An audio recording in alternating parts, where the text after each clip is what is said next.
Good morning. সবাই কেমন আছেন? আজকে তো সকাল থেকেই বৃষ্টি হচ্ছে। এই যে আমরা সবাই মাতৃ সম্মেলনে বেরিয়েছি। আজকে করঞ্জলি যাব। জিও গাড়িতে করে, মন্দিরে গাড়ি আছে।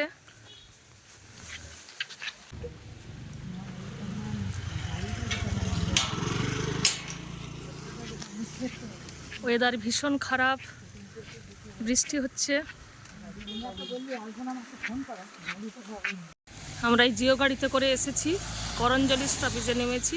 এটা কাশিদার বাড়ি। কাশিদার বাড়ির ঠিক অপোজিটেই এই মায়ের বাড়িতেই আজকের মাতৃ সম্মেলন হবে। ওয়েদার ভীষণ খারাপ, বৃষ্টি পড়ছে, সারা রাত বৃষ্টি, সকাল থেকেও বৃষ্টি হচ্ছে, একদম অন্ধকার হয়ে আছে। মায়েরা সব এগিয়ে গেছে। এই তো মায়েরা সব ঠাকুর সাজাচ্ছে, ইভাদি, অঞ্জনাদি, এই যে ইন্দিরা মা।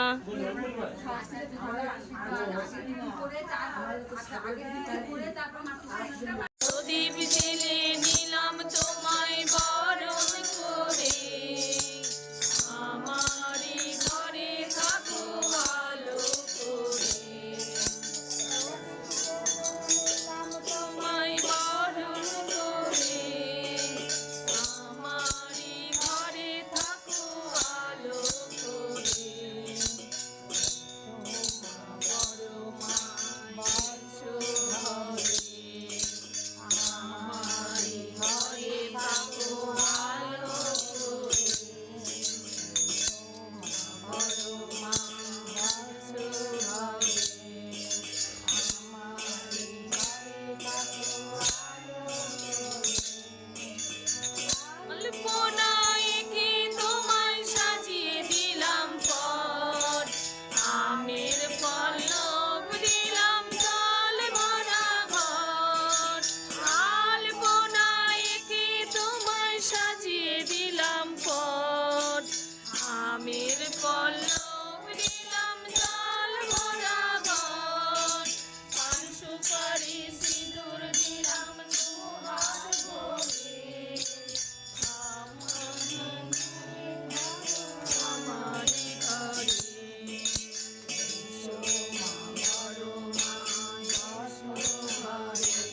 বরদা শ্রীচরণ শত শত কোটি প্রণাম, পরম সূর্যপাদ শ্রী শ্রী আচার্যদেবের শ্রীচরণ শত শত কোটি প্রণাম, পরম পূজনীয় শ্রী শ্রী অবিন্দারাজ শ্রীচরণের শত শত কোটি প্রণাম, ঠাকুর পরিবারের প্রতি প্রত্যেকের শ্রীচরণের শত শত কোটি প্রণাম। এখানে উপস্থিত দাদা ও মায়েদের শ্রদ্ধা ও জয়গুরু জানিয়ে ঠাকুরের কথা কিছু বলার চেষ্টা করছি। কলির শেষে ঠাকুর এলেন, আমাদের দয়াল ঠাকুর এলেন কলির শেষে। কেন এলেন? তিনি তো কৃষ্ণ রূপে এসেছিলেন, রাম রূপে এসেছিলেন, শ্রী চৈতন্য মহাপ্রভু রূপে এসেছিলেন, আবার শ্রীরামকৃষ্ণ রূপে এসেছিলেন। তাহলে তো আঁকে আবার আসতে হলো কেন? তিনি দয়া করে এবার এলেন আমাদেরকে সুন্দর করে সাজিয়ে গুছিয়ে সংসার করা শেখাবেন বলে। তিনি বড় মাকে সঙ্গে করে নিয়ে এলেন শুধুমাত্র কলির জীব। যখন শ্রী চৈতন্য মহাপ্রভু এলো তখন কি শিক্ষা দিল আমাদের? যে ঘরে সুন্দরী স্ত্রী, তারপরে বৃদ্ধ মা, তাদেরকে ছেড়ে গৃহত্যাগী সন্ন্যাসী হয়ে তিনি চলে গেলেন।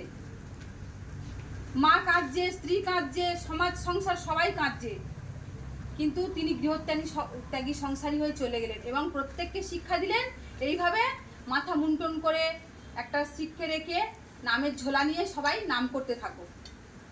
কতজন সেই পথে হেঁটেছে? এখন আমাকে দেখাও কতজন সেই পথে হেঁটেছে। পারছে না। মানুষের একটা লোভ আছে, লালসা আছে, নিরামিষ খাওয়া, উন্মুক্ত অনেক কিছু ব্যাপার আছে। তাছাড়া মানুষ যে ঘরে স্ত্রী, মা, সংসারের যে মায়া, এগুলো ত্যাগ করে যেতে পারে না মানুষ। প্রত্যেকের একটা মায়ার বন্ধন আছে। আবার শ্রীরামকৃষ্ণ মহাপ্রভু এলেন, তিনি কি শেখালেন? পরমহংসদেব শেখালেন যে নিজের স্ত্রীকে পূজা করে শিক্ষা দিলেন কিভাবে নারী জাতিকে সম্মান করতে হয়, শ্রদ্ধা করতে হয়। এই কলির জীব কজন নারী জাতিকে শ্রদ্ধা করে? নিজের মাকেই শ্রদ্ধা করতে পারছে না, যা তা ভাষা বলে দিচ্ছে। স্ত্রীকে সম্মান করতে পারছে না, যা তা লোকের সামনে গালিগালাজ করে বসছে। তাই যদি নারী জাতিকে না শ্রদ্ধাই করতে পারলো, জন্মটাই তো ওখান থেকে, আমরা মানুষ জাতিটাই জন্মেছি মাতৃগর্ভ হতে। ঠাকুর বলছেন নারী হতে জন্মায় আর নারীর কাছেই বৃদ্ধি পায়। তাই এমনই করিয়া নারী জাতির জননী, একটা মানব জাতির জননী হচ্ছে নারী। তা তাদেরকে যদি শ্রদ্ধা সম্মান না করতে পারলো তাহলে কি হলো? তাহলে তার ভিতটাই তো গড়ে উঠলো না। তাই তো মাঝখানে গিয়ে ভেঙে পড়ে যায়। একটা দেয়ালের যদি কলম না দেওয়া থাকে বা কিংবা মোটা করে ভিতদের না দেওয়া থাকে, দাদা বলছিল এমন পাঁজা, ইটের পাঁজা দেওয়া আছে, 4 তলা তোলা যাবে।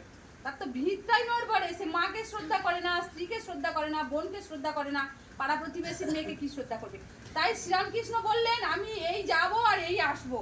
সারদা তুমি শাখা নোয়া ফেলো না, আমি গঙ্গায় ডুব দেবো, পদ্মায় উঠবো। তিনি পদ্মা নদীতে তীরে এলেন 2 বছর পরে। ঠাকুর পরমহংসদেব দেহ রাখার পরে 2 বছরের মধ্যে আমাদের ঠাকুর জন্মালেন। তিনি এলেন এবার ঘোরতর সংসারী হয়ে আমাদেরকে সংসার করা শেখানোর জন্য। তিনি বড় মাকে নিয়ে এসে লীলা করে দেখালেন যে কিভাবে সংসার করতে হয়। বড় মা ছাড়া ঠাকুরের একটা দিনও চলতো না, আবার ঠাকুর ছাড়া বড় মার একটা দিনও চলতো না। ঠাকুর বড় মাকে যেটা বলতো সেটা বড় মা মাথা পেতে নিত, সঙ্গে সঙ্গে, কোনো ওজোর নয়, কোনো আপত্তি তো নেই। ভগবান ভক্তকে আশীর্বাদ করলে যেমন মাথা পেতে বলে, যে আজ্ঞে বড় মা ঠাকুরকে স্বামী হিসাবে দেখতেন, তার ওপর থেকে তিনি ভগবান হিসাবে দেখতেন। ভগবান হিসাবে তাকে মানতে পারতেন বলে, স্বামীকে মানতে পারতেন বলে আজকে বরদার মতো দেব সন্তান তার গর্ভে এসেছে।